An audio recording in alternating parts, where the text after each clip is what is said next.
मैं डॉक्टर भामा अग्रवाल राजीव गांधी राजकीय महिला महाविद्यालय भिवानी की ओर से हिंदी की इस कक्षा में आप सबका स्वागत करती हूँ, अभिनंदन करती हूँ।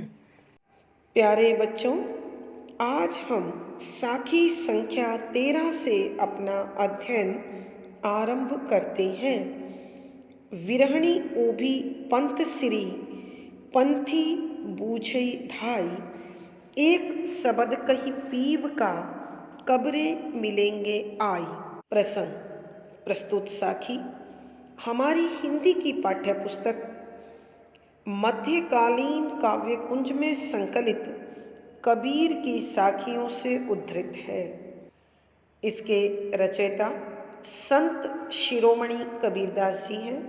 संदर्भ: यहाँ कवि विरहणी आत्मा की पीड़ा को, दुख को, वेदना को व्यक्त कर रहे हैं। बच्चों, संभवतः आपको पिछली कक्षा में सुनने को मिला हो कि भारतीय रहस्यवाद के अनुसार परमात्मा को पुरुष और जीवात्मा को नारी के रूप में स्वीकार किया गया है, और जब जब प्रभु की भक्ति मन में जागृत होती है तब तब जीवात्मा परमात्मा को पाने के लिए बेचैन हो जाती है। बच्चों, एक बड़ा सामान्य सा उदाहरण आपके समक्ष प्रस्तुत करती हूँ। हम कहीं भी चले जाएं, हम अपने घर लौटकर आने को या जाने को हर पल बेचैन रहते हैं। उसी प्रकार जीवात्मा परमात्मा का अंश है, तो वह भी परमात्मा से मिलने के लिए उसी प्रकार बेचैन रहती है जैसे एक निश्चित समय के बाद हम अपने घर जाने को बेताब होते हैं, बेचैन होते हैं, बेसब्र होते हैं। इसी बेचैनी को, इसी व्याकुलता को कवि ने इस साखी में प्रकट किया है, बताया है। व्याख्या: सबसे पहले शब्दों के अर्थ। विरहणी माने अपने प्रियतम से बिछड़ी हुई, अलग हुई, अर्थात जीवात्मा। ऊभी माने खड़ी हुई। पंथ माने रास्ता। सिरी माने किनारे पर, तट पर। पंथी माने पथिकों से। बूझई माने पूछती है। धाई माने दौड़कर। एक एक शब्द पहचान, कही कह दो, पीव प्रियतम, पति, का, कब, किस समय, रे अरे, मिलेंगे प्राप्त हो जाएंगे, आई आकर। यहाँ फिर एक बड़ा सामान्य सा उदाहरण मैं आप लोगों के समक्ष प्रस्तुत करना चाहती हूँ। इस साखी की व्याख्या से पहले बच्चों, हम घर से निकलते हैं कहीं न कहीं पहुँचने के लिए। हम यदि उसका रास्ता जानते हैं तो आसानी से पहुँच जाते हैं, लेकिन यदि उसका रास्ता नहीं जानते तो किसी स्थान पर खड़े होकर हम आने जाने वालों से अपनी मंजिल का रास्ता पूछते हैं कि वहाँ तक पहुँचने के लिए हमें किधर मुड़ना पड़ेगा, कौन सा साधन लेना पड़ेगा, कैसे जाना पड़ेगा। अवस्था के अनुसार हमारे समाज में हम चारों ओर उदाहरण देखते हैं। बच्चों, आप पढ़ाई कर रहे हैं, आपने अपने अपने जीवन में कुछ न कुछ बनने का लक्ष्य बनाया है। उस लक्ष्य के लिए अनेक लोगों से राय लेते हैं, क्या पढ़ें, कैसे पढ़ें, किस विषय को चुनें, कौन सा विषय आसानी से हमें अपनी मंजिल तक पहुंचा देगा। घर में गृहिणियों को देखते हैं, वो परिवार को संतुष्ट रखने के लिए विभिन्न प्रकार के खाद्य सामग्री बनाने की कोशिश करती है, घर को सुंदर बनाने के लिए घर के रखरखाव के साधन ढूंढती हैं। वृद्धों को देखा होगा, आम जन को देखा होगा, अनेक धर्म गुरुओं के पास दीक्षा लेकर उनके आश्रमों में घूमते हैं कि कहीं न कहीं हमें अपने मन की शांति और शक्ति मिल जाए। तो ये जो पूछने का क्रम है, अपनी मंजिल को पाने का क्रम है, कवि यहाँ उसी की ओर हमारा ध्यान आकर्षित कर रहे हैं। तो व्याख्या में देखें बच्चों, विरहणी ऊभी पंथ श्री कि जीवात्मा रूपी विरहणी प्रभु को पाने के लिए दृढ़ संकल्प हो गई है। ऊभी का मतलब होता है खड़े होना।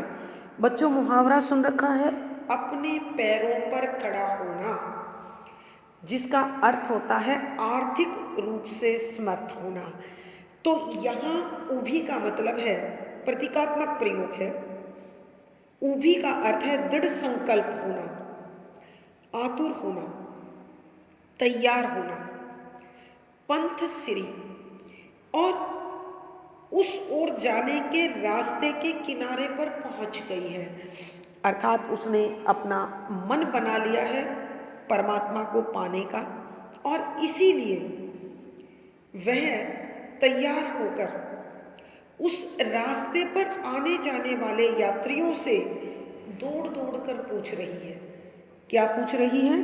कि मैं परमात्मा से कब मिल पाऊंगी, कैसे मिल पाऊंगी, उन्हें कैसे पहचानूंगी, उनका नाम क्या है, उनकी पहचान क्या है, उनका स्वभाव क्या है, उनका दर्शन कैसा है, आदि अनेक ऐसे प्रश्न जो मनुष्य की जिज्ञासा में अपना स्थान बना लेते हैं। तो वह अन्य भक्तों से पूछती है, एक शब्द कहो पीव का, कि मुझे मेरे परमात्मा रूपी पति की एक पहचान बता दो, उनका एक ऐसा स्वभाव बता दो, उनकी एक ऐसी प्रवृत्ति बता दो कि जिसे मैं अपने जीवन में अपना लूं तो वो मुझसे आकर मिल जाए।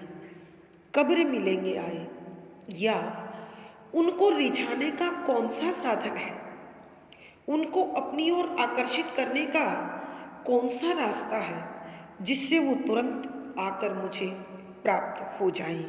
कवि के कहने का भावार्थ यह है कि जब जब मनुष्य के मन में किसी भी प्रकार की प्यास उत्पन्न होती है तो वह प्यास बुझाने के साधन ढूंढता है,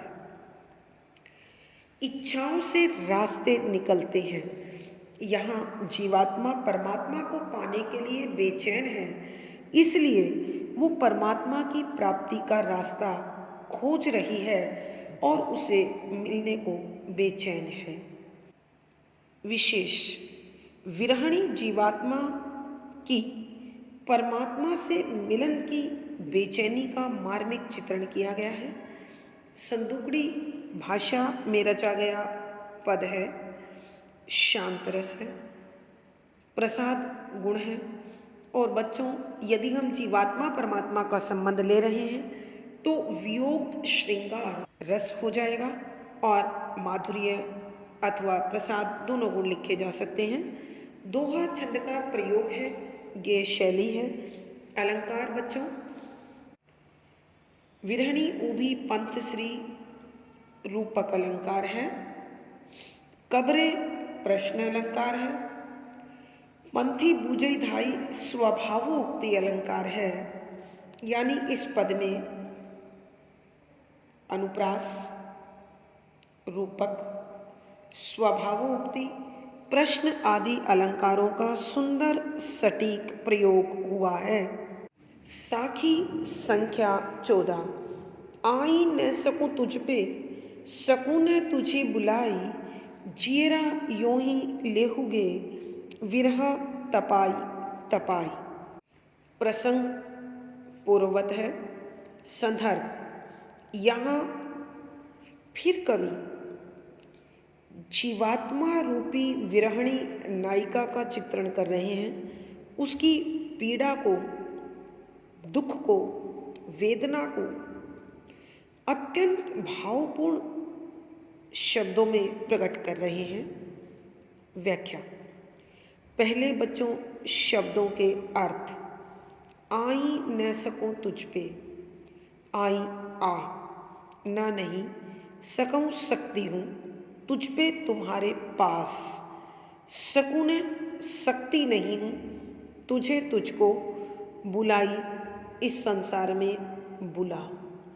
जियरा हृदय मन, यूं ही इसी प्रकार से लेहोगे, लेते रहोगे क्या? विरह वियोग, तपाई तपाई, परेशान कर करके, दुखी कर करके, सता करके। व्याख्या। अब बच्चों, एक बार फिर मैं आपको आपके जीवन से जुड़ा उदाहरण प्रस्तुत करूंगी, उसके बाद इस पद की व्याख्या आप तक पहुंचाऊंगी।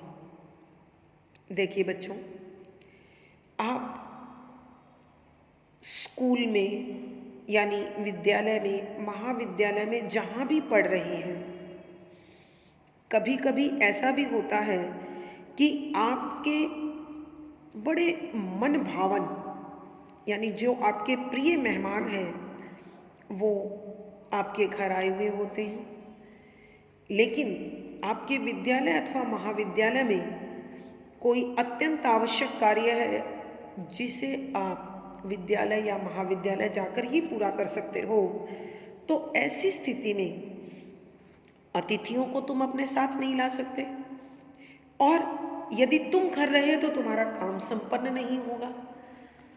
तो ऐसी स्थिति में शरीर कहीं और होता है और आत्मा कहीं और। ये आपके जीवन का, हमारे जीवन का एक बड़ा सामान्य सा उदाहरण है।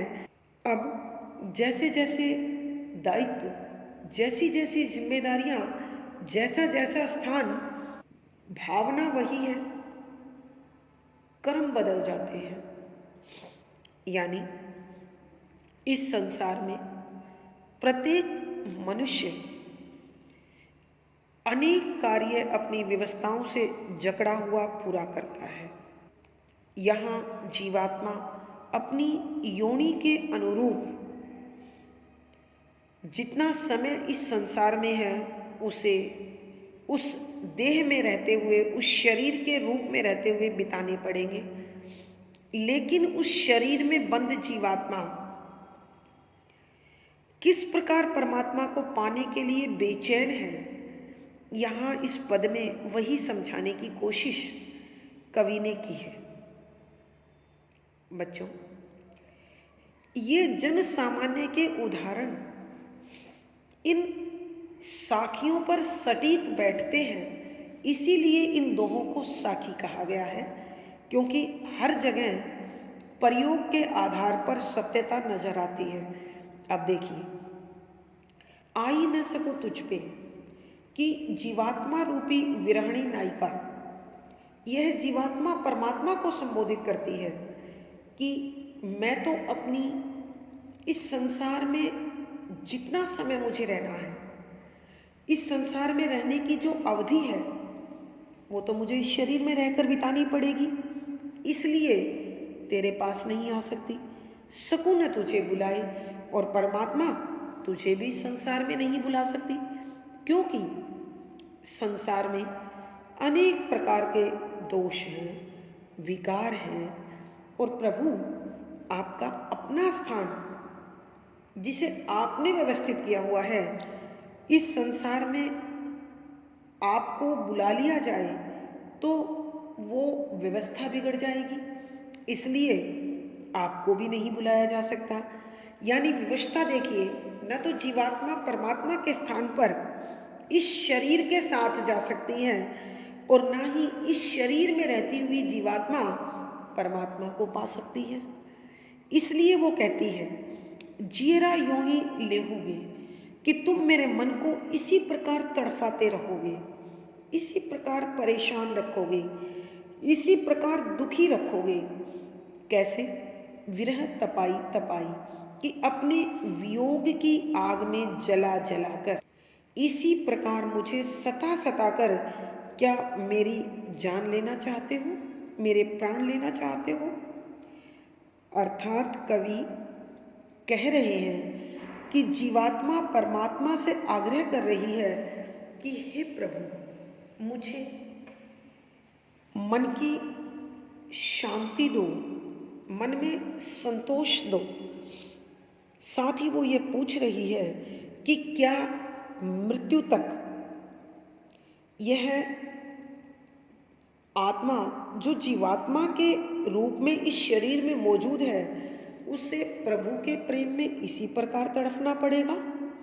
कवि के कहने का भाव यह है कि जीवात्मा और परमात्मा के मिलन में जो सबसे बड़ी रुकावट है वो है मानव का यह शरीर, क्योंकि इस शरीर के साथ अनेक मोह माया के बंधन जुड़े हुए हैं और इन बंधनों से मुक्त होना एक साधारण मनुष्य के लिए आसान नहीं है। मैं बच्चों असंभव नहीं कहूँगी, लेकिन सरल नहीं है, सहज नहीं है, साध्य बड़ा मुश्किल है। तो इसी भाव को यहाँ व्यक्त किया गया है। विशेष परमात्मा के प्रेम में बेचैन जीवात्मा का अत्यंत भावपूर्ण चित्रण हुआ है। संदूकड़ी भाषा में रचा गया पद है, वियोग श्रृंगार रस है, प्रसाद गुण है, दोहा छंद है, ये शैली है। अब बच्चों अलंकार देखें। आई न सकूं तुझ पे, सकूं न तुझे बुलाई, संबोधन भी है और स्वभावोक्ति भी है। विरह तपाई तपाई, यहाँ तपाई तपाई वैसे तो पुनरुक्ति प्रकाश दिखाई दे रहा है, लेकिन बच्चों ये पुनरुक्ति प्रकाश अलंकार नहीं है, ये विप्सा अलंकार है। क्योंकि जिस अलंकार में दोबारा शब्दों की आवर्ती हो और बेचैनी बढ़ जाए तो वो विप्सा अलंकार होता है। तो इस पद में संबोधन है, स्वभावोक्ति है, अनुप्रास है और विप्सा अलंकार है। प्यारे बच्चों, आशा है आपको सारा विषय अच्छी प्रकार से समझ में आ गया होगा। कमेंट बॉक्स में लिखकर मुझे बताएं। वीडियो को लाइक करें, शेयर करें और चैनल सब्सक्राइब करें। पिछली वीडियो का लिंक आपको यहाँ प्राप्त हो जाएगा। धन्यवाद बच्चों। आपका दिन और जीवन सुखमय हो, आनंदमय हो, इसी शुभकामना के साथ आभार। धन्यवाद।